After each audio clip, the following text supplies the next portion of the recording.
Hello students, I hope that you don't have any problem in chapter 1. Now we will start chapter 3, element compounds and mixtures. So matter, as we have got some ideas in chapter 1, matter classified into two main groups. In chemistry we will discuss about the non-living matter. So that matter divided into two categories, that are the pure and impure. So which are pure? Pure substance or pure matter further classified into two main group, elements and compounds. That means some of the pure substance are considered as element and rest are considered as compound. Mostly the substances we obtain in our surrounding are compounds, form of different types of elements. And mixtures. Mixtures are in the impure group. So mixtures are form of two or more elements, two or more compounds, or both elements and compounds. So many of the substance in our surrounding as air is a mixture, and the water is a compound, but if we will talk about the sea water or tap water, these are actually the mixtures, different dissolved components present in water.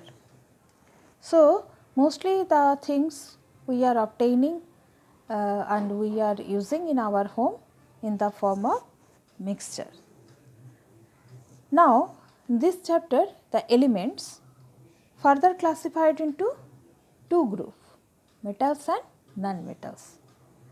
On what basis? On the basis of some of their physical and the chemical properties. Metals are electropositive, that means they forms the positive ions, whereas non-metals, they are electronegative, they form negative ions. Usually it is happening. Now physical properties, what are the physical properties? We can talk about their rigidity, toughness. So metals, when we will tell the name metal, some rigid substance comes in our knowledge. Again non-metals are usually brittle. So these are the physical properties. On the basis of physical and chemical properties, we are classifying elements into metals and non-metals. One more group is there, this is called metalloid, because a few elements, they possess the properties of element as well as a few properties of metals and non-metals. Now the other group, that is the impure substances, that are called the mixtures, are classified as the homogeneous and heterogeneous mixture, except that on the medium of the mixture, that is gas in gas or liquid in gas, solid in gas, solid in solid, like this we classify different types of mixtures. Now mixtures are form of different metals or non-metals, elements or compounds, whatever, but compounds are form also of different types of elements, only and only elements. So what is the difference between the compound and mixture? Compounds are pure substance, mixture are impure. Why impure?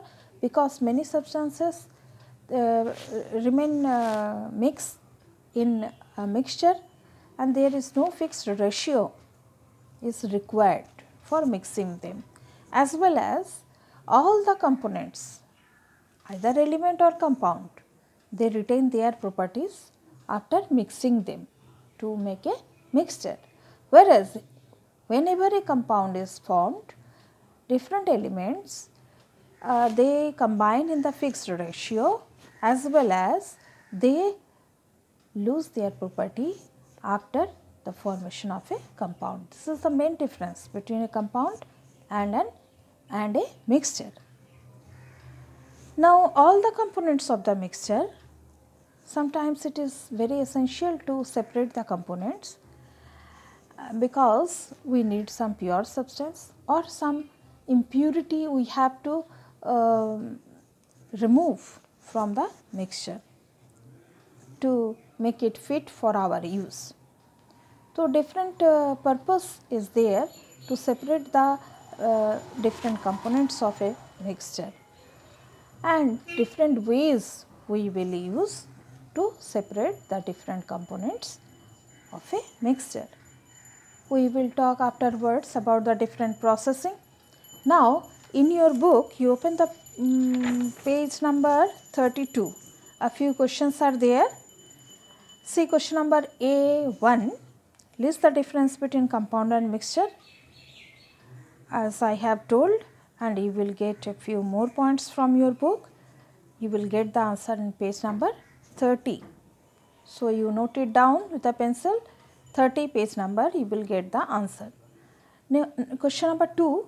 Categorize the following mixtures and compounds: air, water, iron 2 sulfide, ice cream, common salt solution, brush, milk and blood. What are the compounds here? Water is a compound, iron 2 sulfide is a compound, and rest all are mixtures. Third, give an example of mixture of solid in gas. Answer you will get from page number 31. 4, question number also you will get from page number 31. B, fill in the blanks. You can do it in your book with a pencil. Mixture contains 2 or more elements or compounds or both. Second, constituents of mixtures retain their property. Okay. So the rest part of the chapter is the different processes used for separating the components of a mixture. The next class we will explain all those processes.